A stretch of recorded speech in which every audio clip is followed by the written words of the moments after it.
Khona enye ingane-ke besizwana nayo enabantu abadala enedlozi nayo yonke yonto leyo. So kuthiwa yangishisela ilokhu impepho because ihleli iphethe impepho esikoleni sithi nabantu abadala.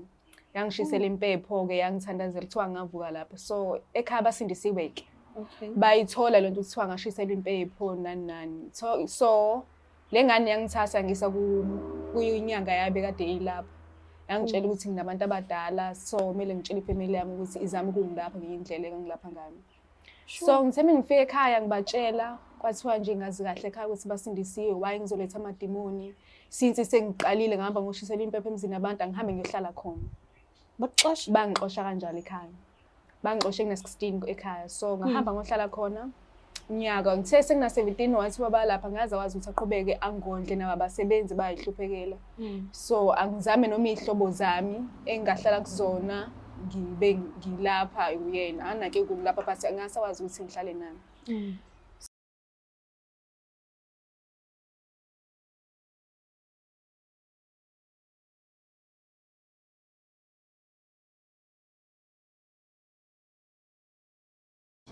Ngiyabingelela lonke ababukeli beBlack Life TV kuhlelo esibiza ngokuthi izigameko zempilo. Njengoba-ke ngike ngathembisa ngaphambilini ukuthi solokho siza nje nazo izigameko zempilo ukuze nizofunda nanokuthi nibasize-ke labo eningakhona ukuthi ningabasiza uma ngabe kukuthi unalo isizo. So-ke usizo sichazela abantu ukuthi inkinga yakhe wayesibhalile kuhlelo ufuna ukushare nathi ungakhohlwa igama lami nguStifu Zilanga manje Zulu. So-ke asike size ukuthi ngabe kuzohamba kanjani. Sabona mntana? Njani mama? Ngiyaphila wena? Ngiyaphila.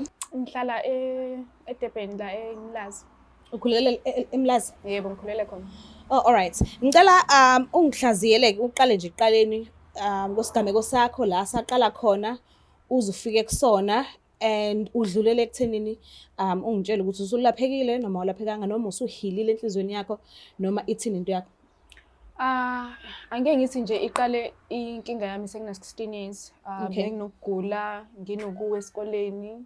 Ngiphathwa amakhanda ngesinye ngibatshela ekhaya bathi hayi into nje ezodlula. Kuthe ngelinye ilanga ngaquleka esikoleni. Ngiquleka esikoleni khona enye ingane-ke besizwana nayo enabantu abadala enedlozi nayo yonke yonto leyo.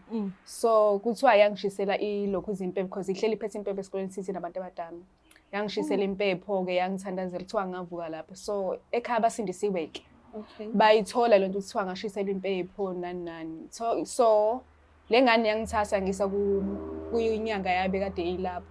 Yangitshela ukuthi nginabantu abadala so kumele ngitshele ifamily yami ukuthi izame ukungilapha ngiyindlela engilapha ngayo. So ngithe ngifike ekhaya ngibatshela kwathiwa nje ngazi kahle ekhaya ukuthi basindisiwe why ngizoletha amadimoni since sengiqalile ngihamba ngoshisela impepho emzini abantu angihambe ngiyohlala khona. Bangixosha kanjalo ekhaya. Bangixoshe ngina-16 ekhaya. So ngahamba ngohlala khona unyaka ngithe sengina 17 wathi baba lapha ngaze wazi ukuthi aqhubeke angondle nabo abasebenzi bayihluphekela. So angizame noma izihlobo zami engahlala kuzona ngibe ngilapha uyena anake kulapha but angasawazi ukuthi ngihlale nami. So ngazama ukuhlala nabangani kodwa nje impilo yangabi right ngigula ngiquleka egcina ngihlala emgaqweni. Sengihlala emgaqweni isimo singekho right. So kwagcina khona umunye umngane ongithathayo wathi ngizohlala naye. Namanje angakabi right ngisagula namanje kodwa manje angazi ukuthi bangangisiza ngani ekhaya because ngifuna ukubuyela ekhaya. Kuze kube manje. Kuze kube manje. Ekhaya khona ubaba nomama wakho okuzalayo? Khona ubaba ekhaya mase washona. Oh okay. Ubani umunye umdala phandle kwababa? U-aunt omunye ukhona because ubaba sewashada ke nomunye ulokuzana. Yes. Manje nje naye angazi noma angithandisisi because yena kakhulu wangitshela nje ukuthi ngeze wazi uqhubeka ahlale nami since mina sengenze lento le. Ubaba-ke ulalela yena kakhulu. Yo. Manje ngizama uku-understand le eyempepho ekushisela yona esikolweni wazizwa ungconywana? Yeah, ngaleso sikhathi ngesikhathi nje ngazizwa ngi-right ngavuka. Into yakade ngingajoy because ngilokhu ngiquleka nje kuphuza ukuvuka kwesinye isikhathi ngivuke kusasa bayitshesa ekhaya mhlawumbe hayi ngoba ngiyagula ngomkhuhlane kodwa after sebengishisile ngaba right.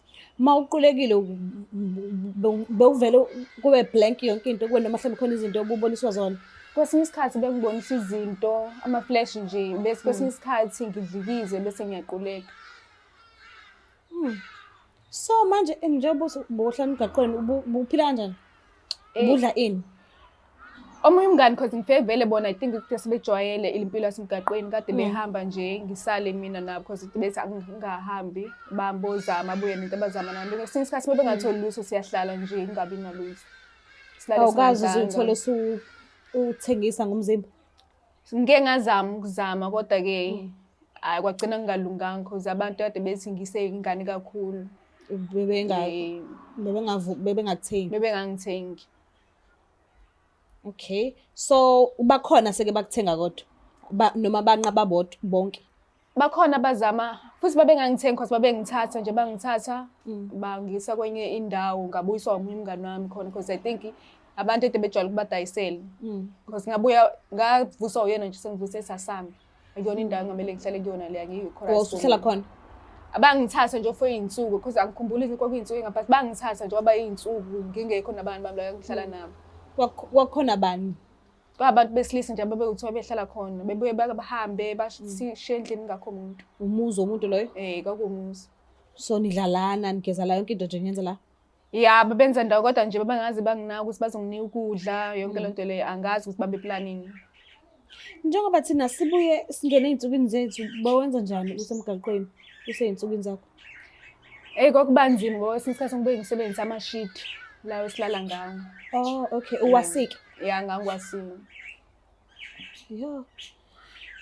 So-ke mawuthi udinga usizo olukanjani? Ufuna umuntu ozokusiza ngani? Mhlawumbe ufuna umsebenzi noma nje yini oyibhekile kakhulu oyidinga kakhulu njengamanje?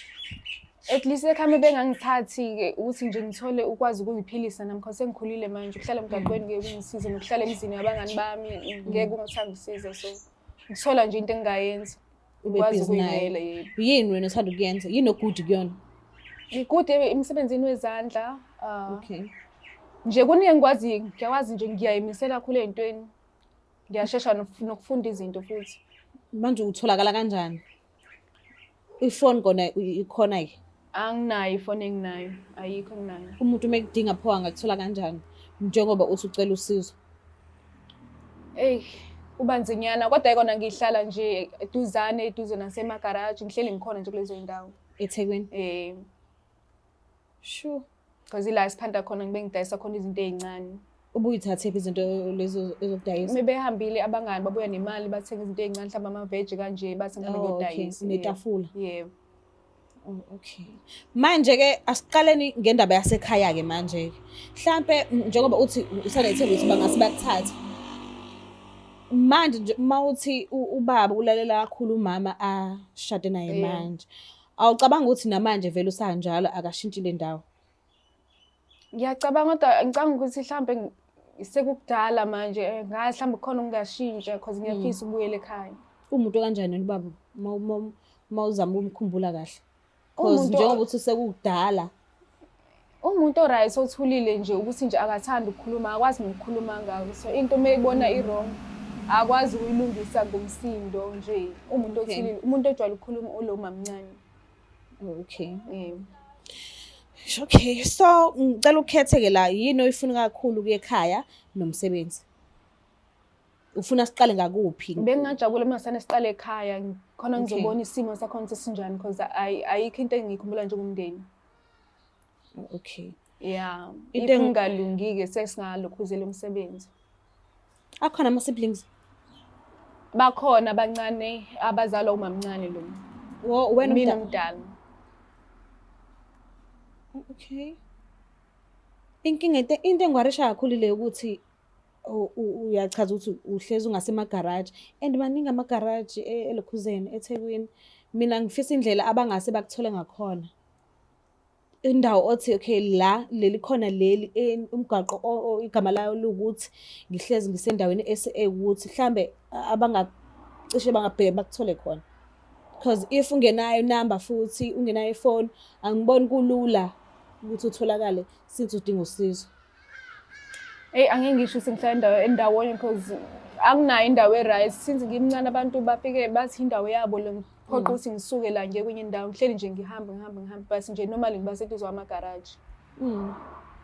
So kumuntu-ke mhlawumbe uthola ukuthi yena uyafisa ukuphuma ekhaya ngenxa yokuthi uhlukumezekile uyena ofisa hayi ukuthi uxoshiwe ufisa nje ukuphuma ekhaya mhlambe okungcono ayaqala enye indlela azophila ngayo kwenye indawo khona abanye uthola ukuthi uyaduba uncamela ngisho ukuhlala emgaqweni okudlula ukuthi angahlala ekhaya because uhlukumezekile so indlela wena osufunde ngakhona impilo yasemgaqweni ungafisa ukuthini kulowo muntu loyo angeke ngimluleke ukuthi ahambe umhlala emgaqweni ngamluleka ukuthi akazame indlela angalungisa ngayo izimo anazo ngoba akukho lula ukuhlala emgaqweni kuyaphela iy'nsuku ungadlile lutho ungambathile lutho kubande kunethe ungenalutho and bungakayitholi boyfriend emgaqweni okay kulungile ngicela mawuthi uyazi yangistressa leyo ukuthi uyasuka uhlala ngala uhlala ngala phinde bakususe abanye mhlambe-ke mase ucishe nje usho indawo okuqondana nokuthi sometimes uyala if ungasuswanga la nala because ithe phela likhulu Nkosi yami likhulu inzima kusho lo inzima ngempela ngiyabonga kakhulu kodwa-ke ukuthi at least uzuyijwibe ukhona ukuthi ukhulume mhlambe yabo sometimes kuyenzeka ukuthi noma ngabe kuthiwa awutholi imamiliyoni okusizakala but ukuthi ukhulumile kusuke inhliziyo yakho uzokhululeka ngenye ilevel ukukhuluma nje kukodwa so ngiyabonga kakhulu angazi ngizocela abaphathi ukuthi at least bakunikeza ifondlela thizeni because angazi futhi nanenkunzi ukuthi njani la uhlala khona but sizoyenza imizamo and uzotholakala ngiyabonga kakhulu umbuka lapha ekhaya nizwe ukuthi i-story sihambe kanjani but angazi ngizocela ngendlela engicela ngakhona kubaphathi ukuthi at least akabe-ke nefoni encanyana la ezokhona ukutholakala khona kuyilapho-ke sobuya khona sesinikeza inamba yakhe njengoba echaza ukuthi nje usizo uyalidinga ngiyacela singakhohlwa ukuthi subscribe ulike ushare mina ngithanda kakhulu bye Kuthiwa intaba ayihlangani kodwa abantu bayahlangana. Thina kwa Black Life Traditional Pharmacy sithi amanzi lapho akama khona ayophinda ame futhi ukuze ubuyise isithando sakho. Luqale phansi uthando lushisa amalanga. Faki order namhlanje uthole isikhafulo sokubuyisa umuntu wakho. Isithando seminyaka esikade saduka noma ngabe udokizolo. Ukuze ufake order shayela u062 219 7748. Umsebenzi wethu ukudilivela wena mawufaka i-order makumba manomhlaba akukhathaliseki noma ukuphi. Black Life Traditional Pharmacy izimpande zama-Afrika.